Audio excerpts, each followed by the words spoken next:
रहीम नाज़रीन अस्सलाम वालेकुम। मैं हूँ इमरान वसीम। नाज़रीन, इस प्रोग्राम में साबिक़ वज़ीर आज़म इमरान ख़ान से जुड़ी दो बड़ी अहम ख़बरों की तफ़सीलात आपके साथ हम शेयर करेंगे। पहली ख़बर में आपको ये बताएंगे कि सुप्रीम कोर्ट में chairman PTI Imran Khan, doctor Babar Aban और एडवोकेट फैसल चौधरी के तहरीरी जवाबात जमा होने के बाद अचानक ऐसी क्या डेवलपमेंट होती है कि हुकूमत का जो इमरान ख़ान के ख़िलाफ़ तौहीन अदालत का मुकदमा है उसे फ़ौरी तौर पर समाअत के लिए मुकर्रर कर दिया जाता है। इस मामले का क्या पस मंज़र है और ऐसी कौन सी खौफनाक रिपोर्ट्स थी जिनकी रोशनी में इस मुकदमे को समाअत के लिए मुकर्रर करना नागुज़ीर हो गया था। इसके अलावा आप नाज़रीन को ये भी बताएंगे कि चेयरमैन पीटीआई इमरान ख़ान को विदिन द पार्टी कैसे और किसकी जानिब से मामू बनाया गया, ये क्या मामला था। और इस पर बात करना इसलिए भी ज़रूरी है कि आज साबिक़ वज़ीर आज़म इमरान ख़ान ने ख़ुद अपनी ज़ुबान से मामू बनाए जाने का एतराफ़ किया है।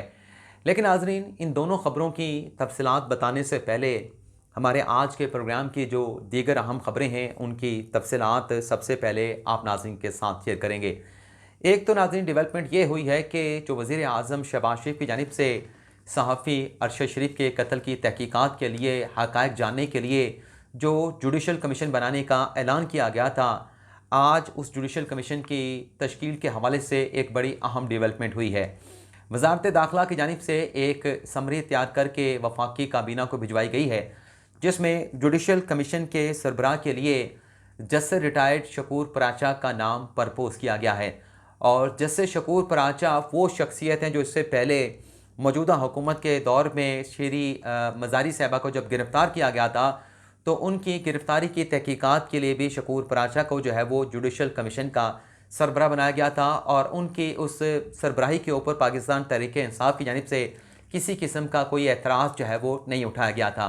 तो वज़ारत दाखिला की समरी में 3 रुकनी जुडिशल कमीशन का जो सरबराह है वो शकूर पराचा साहब को जो है वो प्रपोज़ किया गया है और उनके साथ एडिशनल आईजी उस्मान अनवर और तीसरे जो जुडिशल कमीशन के रुकन होंगे वो आईबी के डिप्टी डायरेक्टर उमर शाहिद हामिद साहब होंगे। ये कमीशन 30 रोज़ के अंदर अरशद शरीफ साहब के कत्ल के हक़ाइक़ की इंक्वायरी करके जो रिपोर्ट है वो वज़ारत दाखिला को पेश करेगा। अब ये एक अच्छी डेवलपमेंट हुई है, लेकिन क्या ही बेहतर होता कि जिस तरीके से वज़ीर आज़म शहबाज शरीफ साहब ने ख़ुद अपने वीडियो स्टेटमेंट में ऐलान किया था कि अरशद शरीफ साहब के कत्ल की तहकीकात के लिए जुडिशल कमीशन के लिए इस्लामाबाद हाई कोर्ट के चीफ जस्टिस को ख़त लिखा जाएगा और हाजिर सर्विस हाई कोर्ट के जज की सरबराही में जुडिशल कमीशन बनेगा जो अरशद साहब के कत्ल की तहकीकात की जो है वो इंक्वायरी करेगा। बेहतर होता कि अगर हाजिर सर्विस जज से इस कत्ल के मामले की इंक्वायरी कराई जाती। माजी में भी जब सहाफ़ी हामिद मीर पर जानलेवा हमला हुआ था, कातिलाना हमला हुआ था और सहाफ़ी सलीम शहजाद के कत्ल की जब तहकीकात करवाई गई थी, और ये दोनों तहकीकात जो है सुप्रीम कोर्ट के जज साहबान से करवाई गई थी। जो सहाफ़ी सलीम शहजाद का कत्ल हुआ था उसकी तहकीकात जो है वो जस्टिस साकिब निसार साहब ने की थी 2011 में, और जो हामिद मीर साहब पर जो हमला हुआ था उसकी तहकीकात जो है वो 2015 में गालिबन ये अटैक हुआ था और उस वक्त के जो सुप्रीम कोर्ट के सीनियर जज थे जस्टिस अनवर जी जमाली, उन्होंने हामिद मीर पर कातिलाना हमले की तहकीकात की थी। तो बेहतर होता कि अगर इस कमीशन की क्रेडिबिलिटी बरकरार रहती। वैसे तो जैसे शकूर पराचा पर जब वो शेरी मज़ारी पर की गिरफ्तारी के मामले की तहकीकात कर रही थी तो कोई उंगलियां पीटीआई नहीं उठाई थी, लेकिन अगर बेहतर रहता कि कमीशन का सरबराह हाई कोर्ट का जज बनता और वो उसे अख्तियार दिया जाता कि वो अपने कमीशन के अरकान भी खुद चूज़ करे तो ये ज़्यादा बेहतर रहता। लेकिन बहरहाल अब इंतज़ार करना पड़ेगा कि 30 रोज़ में ये जुडिशल कमीशन अरशद साहब के कत्ल के हवाले से क्या फाइंडिंग जो है वो पेश करता है। अगली खबर नाज़रीन, जो इस्लामाबाद के इंतज़ामिया की जानिब से पीटीआई को जलसा करने के लिए जगह नहीं दी गई, एनओसी जारी नहीं किया गया, उस मामले पर आज पीटीआई ने इस्लामाबाद हाई कोर्ट से रजू कर लिया है। बाकायदा जो दरख्वास्त हाई कोर्ट में दायर की गई है उसमें यह कहा गया है कि इंतज़ामिया को इस्लामाबाद के G9H9 का ग्राउंड जो कि श्रीनगर हाईवे के से मुल्हिका है वहाँ पर जलसे के लिए एनओसी की दरख्वास्त दी गई। तमाम सवालों का जवाब दिया गया, लेकिन इंतज़ामिया की जानिब से एनओसी जारी नहीं किया गया और दरख्वास्त को मुस्तरद कर दिया गया है। हाई कोर्ट से इस्तदा की गई है कि मामले में इंटरवीन करके पीटीआई को G9H9 के ग्राउंड पर जलसा ओब्लिग्स धरना देने के लिए जो है वो एनओसी जारी करने का इंतज़ामिया को हुक्म दिया जाए। अगली खबर नाज़रीन तोशाखाना से मुतल्लिक है। आज तोशाखाना में इमरान खान साहब के जो डिस्क्वालिफिकेशन हुई उस पर इस्लामाबाद हाई कोर्ट में अपील पर समाअत हुई। उस अपील में भी एक बड़ी अहम खबर है आज की समाअत में, वो भी आगे चल के आपके साथ हम शेयर करेंगे। वैसे तो अदालती कार्रवाई इससे पिछले वीलॉग में आपके साथ हम शेयर कर चुके हैं, लेकिन इस मामले से जुड़ी एक और खबर भी है। लेकिन तोशा खाना के हवाले से जो पीटीआई के सेनेटर आजम सवाती ने साबिक वज़ीर आज़म यूसुफ रज़ा गिलानी की डिस्क्वालिफिकेशन का रेफरेंस जो चेयरमैन सेनेट सादिक संजरानी को फाइल किया था, दायर किया था, उस रेफरेंस को चेयरमैन सेनेट सादिक संजरानी ने मुस्तरद कर दिया है। और उस रूलिंग में जो कि चेयरमैन सेनेट सादिक संजरानी दी है उसमें यह कहा गया है कि चूंकि ये मामला उस वक्त का है जब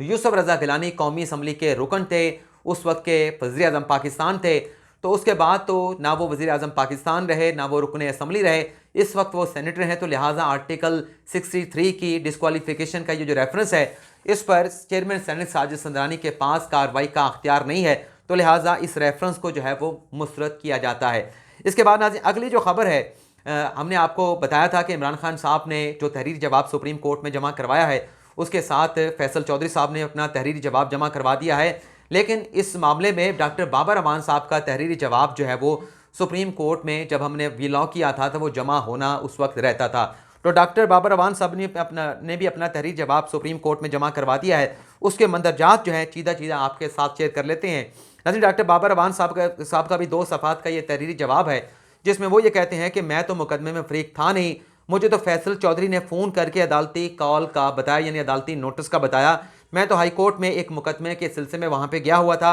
लेकिन मुझे फैसल चौधरी ने बुलाया कि अदालत की कॉल है, तो मैं अदालत में चला आया। और फिर आगे चल के वो अपने तहरीरी जवाब में कहते हैं कि एजेंसीज़ की जो रिपोर्ट हैं ISI की, IB की और ICT की यानी इस्लामाबाद की इंतज़ामिया की, उन तमाम रिपोर्ट्स में मेरे ऊपर तो कोई इल्ज़ाम लगाया नहीं गया और additional attorney general Aamir Rahman ने ज़बानी तौर पर कमरे अदालत में दौरान समाअत जो है मेरे ऊपर इल्ज़ाम लगाया है जो कि बेबुनियाद है। जवाब में डॉक्टर बाबर अमान साहब कहते हैं कि इमरान खान का नाम जब हम अपनी एश्योरेंस लेके आए थे उसमें पूरी अदालती कार्रवाई में जो भी हमने बात की या फैसल चौधरी ने बात की, हमने इमरान खान का नाम नहीं लिया। और जो कोर्ट ऑर्डर हैं चाहे वो 25 जुलाई का है चाहे वो 26 जुलाई का है, उन कोर्ट ऑर्डर्स में भी इमरान खान का नाम का कहीं जिक्र नहीं है। तो लिहाजा मुझे जो नोटिस करके मुझसे जवाब मांगा गया है ये मेरे खिलाफ जो कार्रवाई है इसको यहाँ पर ड्रॉप कर दिया जाए यानी ख़त्म कर दिया जाए। अगली खबर नाज़रीन ये है कि साबिक वज़ीर कानून आज़म नज़ीर तारड़ जिन्होंने वजारत कानून का कलमदान छोड़ दिया था, रेजिग्नेशन यानी इस्तीफ़ा दे दिया था, अब उनकी जगह पे वज़ीर आज़म शहबाज शरीफ की जानिब से सरदार अयाज सादिक को वजारत कानून का कलमदान सौंप दिया गया है। वो वज़ीर कानून के तौर पर भी अपनी जिम्मेदारियाँ जारी रखेंगे और उसके साथ साथ इक़्तिसादी अमूर के जो जिम्मेदारियाँ उससे पहले वज़ीर आज़म की जानिब से दी गई थी उन्हें भी वो जारी और सारी रखेंगे। और इस हवाले से वज़ीर कानून सरदार अयाज सादिक की तैनाती का जो नोटिफिकेशन है वो भी जारी कर दिया गया है। अब आ जाते हैं कि खान साहब को मामू कैसे बनाया गया और फिर सुप्रीम कोर्ट में मुकदमा अचानक समाअत के लिए क्यों मुकर्रर हुआ, उस खबर की तफसीलात भी आपके साथ शेयर करेंगे। नाज़रीन आज खान साहब का जो तौहीने तोशा खाना रेफरेंस में डिस्क्वालिफिकेशन की जो सुप्रीम कोर्ट में अपील पर समाअत हुई उसमें अदालत की जानिब से जो इलेक्शन कमीशन का फैसला है उसको सस्पेंड करने से इनकार कर दिया गया। यानी बैरिस्टर अली ज़फ़र साहब ने अदालत से कहा कि इमरान खान की डिस्क्वालिफिकेशन का इलेक्शन कमीशन का फैसला सस्पेंड किया जाए, लेकिन अदालत ने उस इस्तदा को मुस्तरद करते हुए कहा कि हम ये कर देते हैं कि आपकी डिस्क्वालिफिकेशन के ऊपर जो सीट खाली हुई है उस पर ज़िमनी इलेक्शन को रोक देते हैं, लेकिन फ़िलहाल जो नाअहली का फैसला है उसको सस्पेंड नहीं करेंगे और उस पर दूसरे फरीक को सुनेंगे, यानी अटॉर्नी जनरल को सुनेंगे, उस पर इलेक्शन कमीशन को सुनेंगे, सेक्रेटरी जो नेशनल असम्बली है उसको सुनेंगे, उसके बाद जो फ्रीकैन है जिन्होंने ये रेफरेंस इलेक्शन कमीशन में फाइल किया था उनको सुनेंगे। फिर ये अदालत ये फैसला करेगी कि नाअहली का फैसला जो इमरान खान के खिलाफ है उसको सस्पेंड करना है या फिर सस्पेंड किए बगैर मुकदमे को मंतकी अंजाम तक पहुँचा कर उसका फैसला जो है वो अनाउंस किया जाए। लेकिन खान साहब को जो बताया गया, क्योंकि आज खान साहब अपने लॉन्ग मार्च से खिताब कर रहे थे कंटेनर पे ठहर के, उसमें खान साहब ने अपने शुरा को बताया, अपने वोटर सपोर्टर और कारकुनान को बताया कि इस्लामाबाद हाई कोर्ट ने मेरी डिस्क्वालिफिकेशन यानी नाअहली का फैसला ख़त्म कर दिया है। तोशा खाना का वो फैसला जिसमें इलेक्शन कमीशन ने मुझे डिस्क्वालीफाई किया था, इमरान खान ने अपने चाहने वालों को बताया कि मेरा वो नाअहली का फैसला और इस्लामाबाद हाई कोर्ट ने सेटिसाइड कर दिया। पहले सेट का लफ्ज़ इस्तेमाल किया खान साहब ने, पूरा सेटिसाइड नहीं किया, और फिर खान साहब ने कहा कि उस फैसले को ख़त्म कर दिया है। तो ये खान साहब को उनकी लीगल टीम की जानिब से बज़ाहिर ऐसा लगता है कि मामू बनाकर फैसले की रॉन्ग इंटरप्रेशन जो है वो खान साहब को पेश की गई है। ना ही वो फैसला नाअहली का ख़त्म हुआ है, ना ही सेटिसाइड हुआ है, और ना ही वो फैसला इस्लामाबाद हाई कोर्ट की जानिब से सस्पेंड यानी उसको मुअत्तल तक भी नहीं किया गया। अब आ जाते हैं तौहीन अदालत का मुकदमा हुकूमत की इमरान खान के खिलाफ दरख्वास्त, उसे अचानक से क्यों समाअत के लिए मुकर्रर कर दिया गया। एक तो नाज़रीन जिस तरीके से खान साहब का जवाब आया उसमें काफ़ी ज़्यादा जो है वो डाउट्स क्रिएट हुए कि हमने तो अदालत को कोई यकीन दहानी करवाई नहीं। वकला की जानिब से भी कहा गया कि इमरान खान का नाम भी किसी अदालत में मौजूद, अदालती ऑर्डर में मौजूद नहीं, ना हम पार्टी थे, ना हम फरीक थे, ना इमरान खान के वकला उनको रिप्रेजेंट कर रहे थे। हम तो अदालत की मुआवनत के लिए कमरा अदालत में मौजूद थे। और फिर जो इमरान खान साहब का जवाब आया उसमें भी कहा गया कि मुझे तो ऐसी कोई यकीन दहानी का इल्म ही नहीं जो मेरे बिहाफ पे करवाई गई हो, जो पाकिस्तान तहरीक इंसाफ की लीडरशिप के बिहाफ पे करवाई गई हो। तो मैं तो इस बात का सवाल ही पैदा नहीं होता। अदलिया का बड़ा एहतराम करता हूँ, इमरान खान साहब ने अपने तहरीरी जवाब में कहा, तो मैं तो ये सोच भी नहीं सकता, इस बात का सवाल भी पैदा नहीं होता कि कोर्ट को एश्योरेंस कराई जाए, कोर्ट का कोई हुक्म हो उसकी वायलेशन कर सकूँ। तो ये जवाब जमा होने के बाद फिर कुछ और डिवेलपमेंट्स हुई, जिसमें एक तो खैबर पख्तूनख्वा के जो वज़ीर तालीम है उनका एक स्टेटमेंट सामने है, जिसमें उन्होंने ये कहा कि हम लाइसेंस याफ्ता असला लेके इस्लामाबाद जाएंगे और अगर हुकूमत की जानिब से गुंडागर्दी की गई तो अपना दिफा करेंगे। यानी दिफा का मतलब ये है कि अगर कोई ऐसा तसादम होता है तो जो असला लाइसेंस लेके, यानी जो असला लेके KPK से लोग इस्लामाबाद में आएंगे वो रियासत के सिक्योरिटी एहलकारों पर गोलियाँ चलाएंगे। क्या कानून में किसी जगह पर ऐसा बात लिखी है कि रियासत के साथ अगर तसादम होता है तो जो एहतजाज करने वाले हैं वो रियासत के ऊपर गोलियां चलाना शुरू कर दें? और अगर इस बात की इजाज़त दे दी जाए तो जो असातिज़ा पिछले दिनों खैबर पख्तूनख्वा पेशावर में एहतजाज कर रहे थे, सरकारी मुलाजमीन एहतजाज कर रहे थे, क्या उन्हें भी इस बात का हक है कि जब वो एहतजाज करने के लिए जाएँ और उनके खैबर पख्तूनख्वा की पुलिस, खैबर पख्तूनख्वा के सिक्योरिटी एहलकार उन पर शेलिंग करें, आंसू गैस के शेल बरसाएं, तो वो आगे से गोलियां चलाना शुरू करके उन्हें मारना शुरू कर दें? तो क्या ये इजाज़त उन असातिज़ा को भी होगी, सरकारी मुलाजिम को भी होगी? ज़ाहिर सी बात है कि कानून इसकी इजाज़त नहीं देता। तो ये इस किस्म के जो गैर जिम्मेदाराना स्टेटमेंट है, और इसके साथ साथ आज खान साहब ने खुद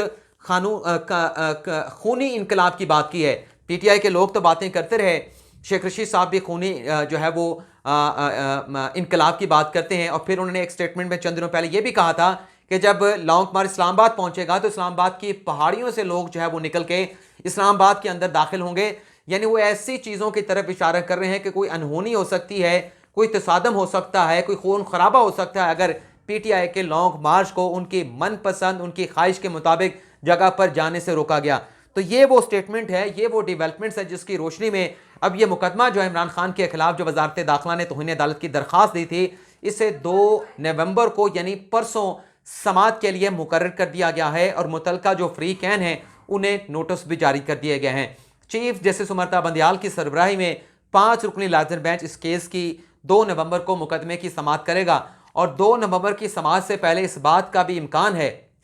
कि इमरान खान का जो मतवक्के लॉन्ग मार्च है उसके खिलाफ भी सुप्रीम कोर्ट में कोई आईनी दरख्वास्त जो है वो कल या परसों जो है सुप्रीम कोर्ट में दायर की जा सकती है। तो ये नाज़रीन आज का हमारा वीलॉग, आपसे इजाज़त चाहेंगे। अल्लाह ताला हम सब का हामी नासिर, अपनी ढेर सारी दुआ में याद रखिएगा। अल्लाह हाफ़िज़।